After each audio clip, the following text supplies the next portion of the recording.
I have something I need to ask you guys a series of questions on. All right.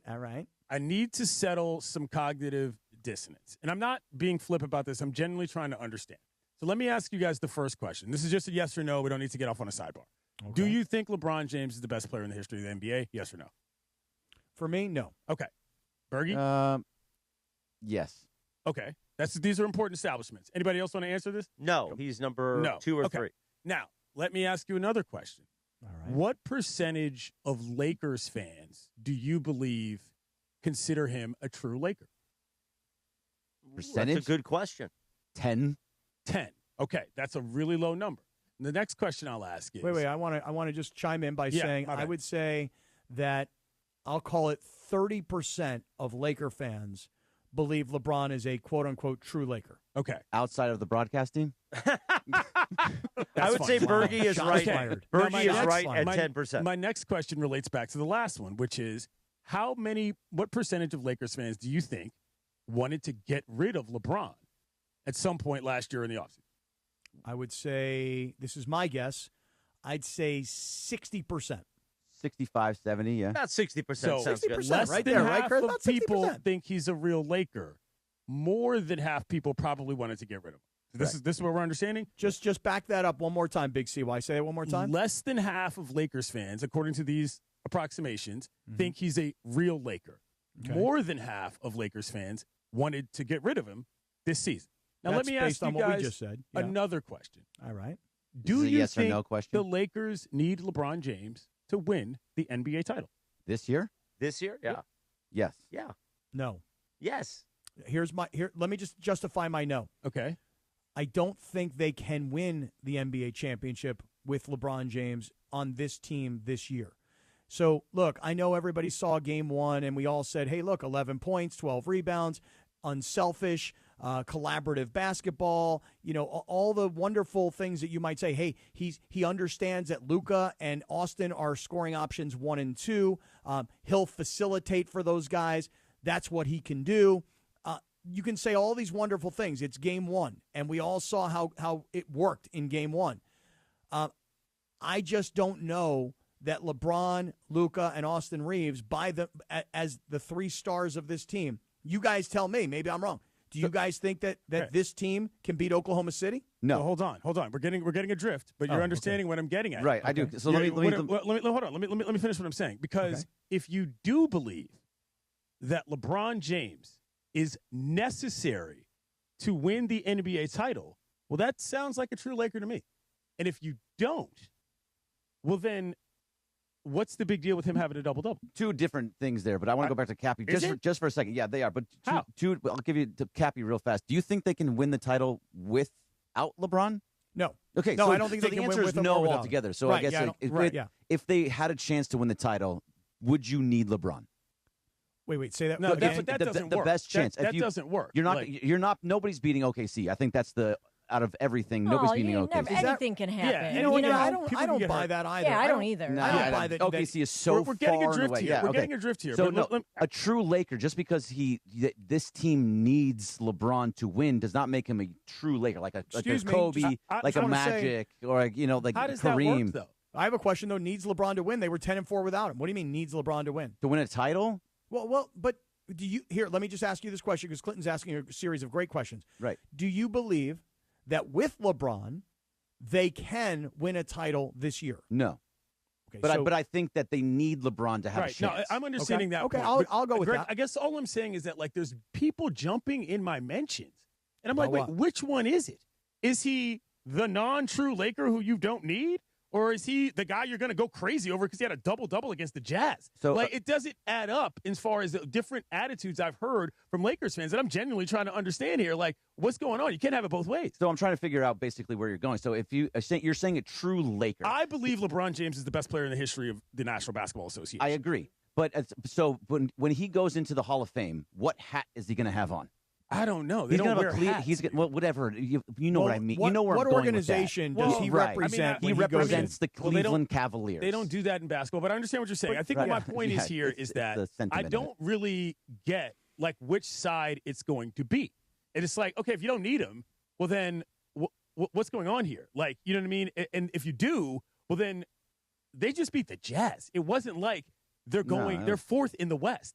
And I'm hearing mixed messages from a fan base that I thought wanted to get rid of the guy and claimed he wasn't a true Laker. But you're telling me they can't win anything without him. No, so they can't win without him because you need multiple stars. But you've also said you can't win with him. So I don't think this team as currently constructed can win a title. No. I think Luka needs LeBron. LeBron needs Luka. Those are a pair to win. I'm honestly not trying to be a pest here. I'm legitimately getting mixed messages from different parts of the fan base. The question that you added, though, was, is he a true Laker? A true Laker, to me, is somebody like Kobe, Magic, Kareem, like the guys that were here for a long time and identified as a Laker. When I think of LeBron James, I think of a Cavalier. Okay, but that's in addition to what I was asking about people who wanted to get rid of him had a decent amount to do with the fact that they didn't consider him a true Laker. So those were corollary questions. Wanted to get rid of him last year, and that was because the idea that Anthony Davis and LeBron went as far as they could go together. With those two together, we're not going to win another title. Now, LeBron and Luka can win a title if they get ancillary pieces around them that can actually fit and work with them. More defense, better three-point shooting, all the things that they have there. But as it is currently constructed now, no, they can't win. So this is my last question. I think we're in agreement on this.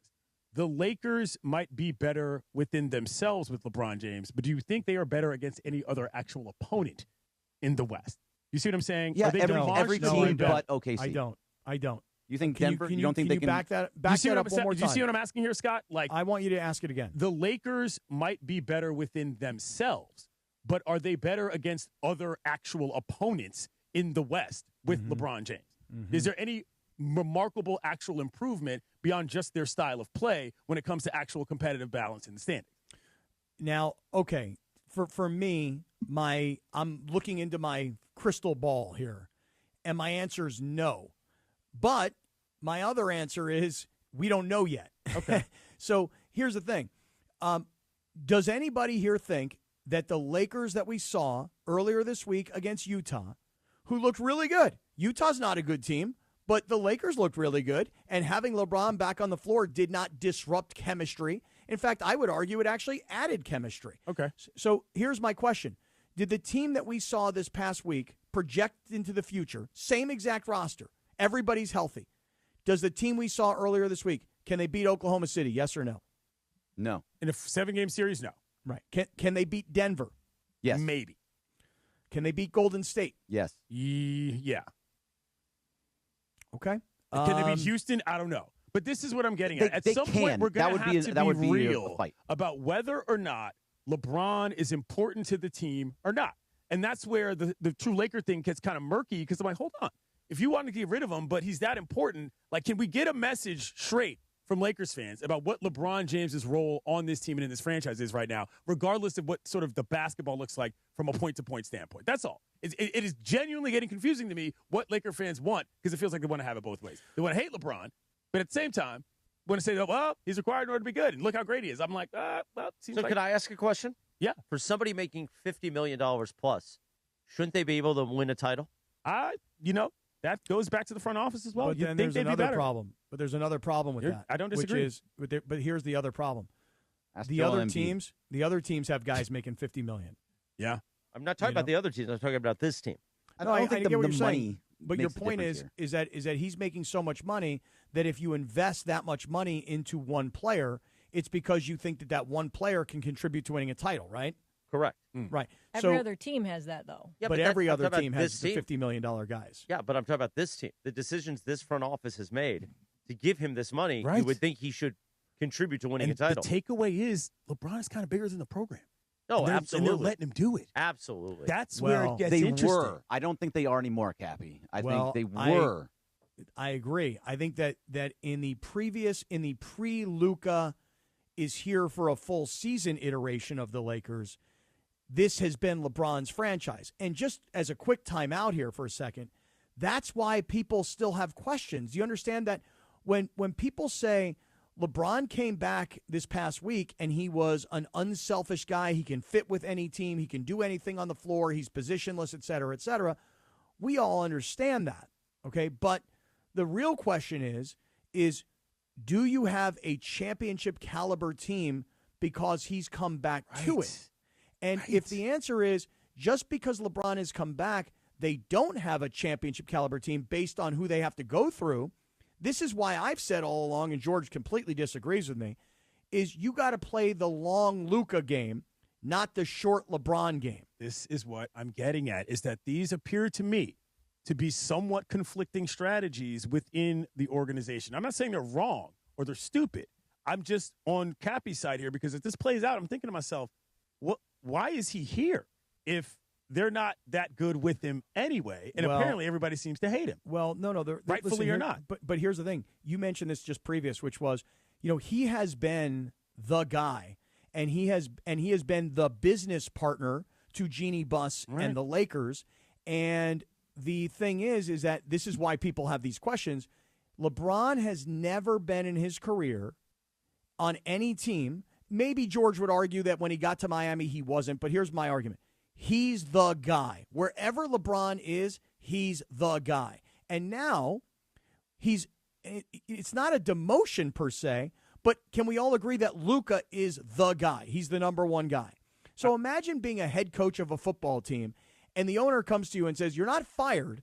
We're just moving you from head coach to offensive coordinator, and we're taking this other guy and we're making him the head coach. How does that feel? And for LeBron, how does it feel to his ego? Of course he's got an ego. How do you become this great without an ego? How does LeBron handle not being one, maybe not even being two? Can he live with that? Can he play with that? Can he excel in that role? So that's where people have questions. Sure, and I think CY will agree with me here. He's been asking for this for years upon years upon years, to have somebody that can carry the load and be the guy. It was first it was Westbrook, or actually first it was Rondo. We need a playmaker in Rondo. Then it was Westbrook, and then they'll run it through AD. We need to have AD be the guy. That didn't work. He's been screaming for somebody like Luka to be the guy, to be the ball handler. So. But when you say that ball handler, though, Greg, do you mean are you talking just purely basketball? I think I'm talking a little bit more, which is when I say the guy, Luka I mean is the guy. number one guy. Because think about your point. Like when John Elway, later in his career, had still not won a Super Bowl. What happened to the Denver Broncos? The way they won a Super Bowl was they stopped relying exclusively on Elway as a passer, and they became a running offense, and Elway was the guy who was running the running offense. You understand what I'm saying? Right. I do understand what you're saying, Scott. And respectfully, I'm not saying that's – I think we can discuss this by staying within the basketball realm. And I think we're on the same page here, and that's part of me for taking so long and laying that out. But no, it was good. That's what I was getting at. I'm like, wait a second. If he's bigger than the program – well, then we're going to have to admit this, because there is the risk that having him around, if it doesn't make you better and it doesn't necessarily work, like, what? You know what I mean? That's a larger level of, like, an indication that, maybe this was entirely the wrong move to not get rid of him when you had the chance. Or maybe right now, maybe LeBron is no longer bigger than the program because two factors. One, Luka is here. They didn't have that. They didn't have a younger, better player. Anthony Davis was a partner to LeBron. He wasn't brought in, essentially, by LeBron. That's number one. You've got Luka. And number two, you have new ownership that is bringing multi-billion-dollar championship caliber ownership to the Lakers. Sure. And you didn't have that. When the Lakers got LeBron, it was, we need a star and we need a partner. And LeBron was a partner both on and off the floor.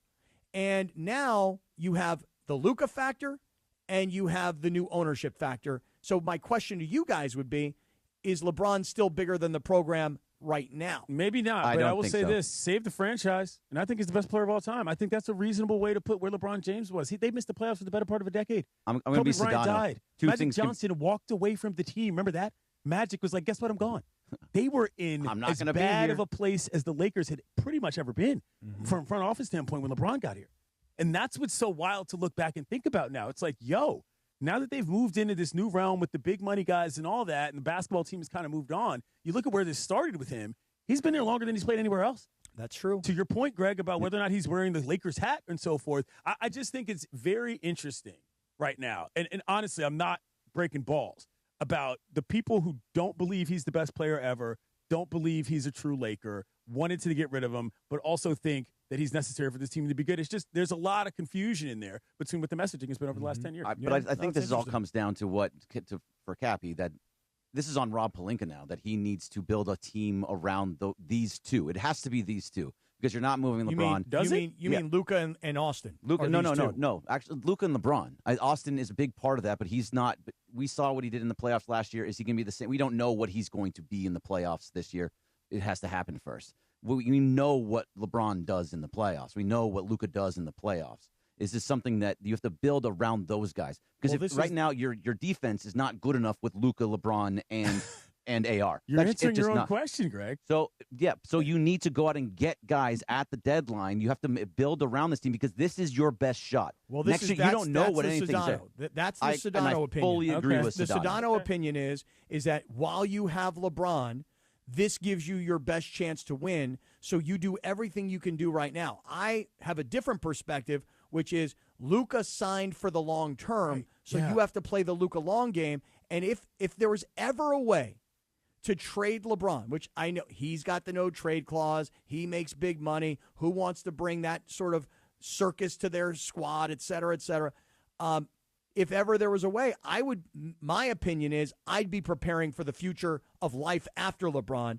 But Sedano's perspective is you go all in right now. And I think you used to go all in right now because it was all about LeBron, but it's not all about LeBron. It's about Luka. So now we got to think about what the future is minus LeBron.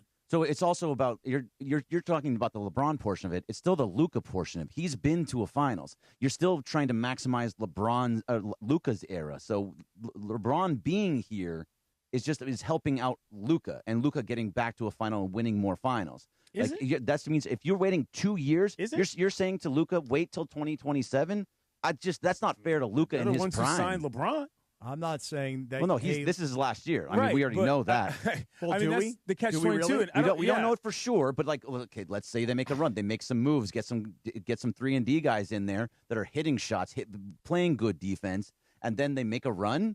Maybe he sticks around because it works. It's just interesting. I mean, don't tell me that LeBron's not a real Laker and you want to trade him, and then when people are, looking like, oh, great, he had a double-double against the Jazz, it's like, oh, how dare you hate on LeBron and Lakers? It's like, whoa. I'll tell you this. Little both, Listen, as somebody who, again, I want to play the Luka long game here, I'll tell you what I am rooting for, though, Big CY, and that is for a guy like LeBron to stick it to a guy like me and to all of the detractors out there.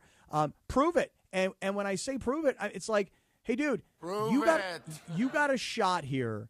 You've already shown us that you're irritated by any of us who question you, and that's based on his commentary in the postgame just 2 nights ago. Right. So he's irritated that anybody would dare question him. So you know what, dude? Stick it to us. Make a great story in his last run with the Lakers, with setting up the future, with a succession plan in place. Stick it to us and go win a championship. Yeah, I mean, and this is your reminder to close this portion of what I'm talking about, that I believe LeBron James is the best basketball player in the history of the NBA and a half for a decade. So, that's all. I just wanted to discuss that. I'm glad we had a calm discussion about that. I thought it was good. Because I was genuinely wondering, very where are we on this? Because there's a lot going on. So, very good, Big CY. You can hear Clinton and Friends weekdays, 7 to 9 a.m. on the all-new ESPN LA app. Yes, Cappy?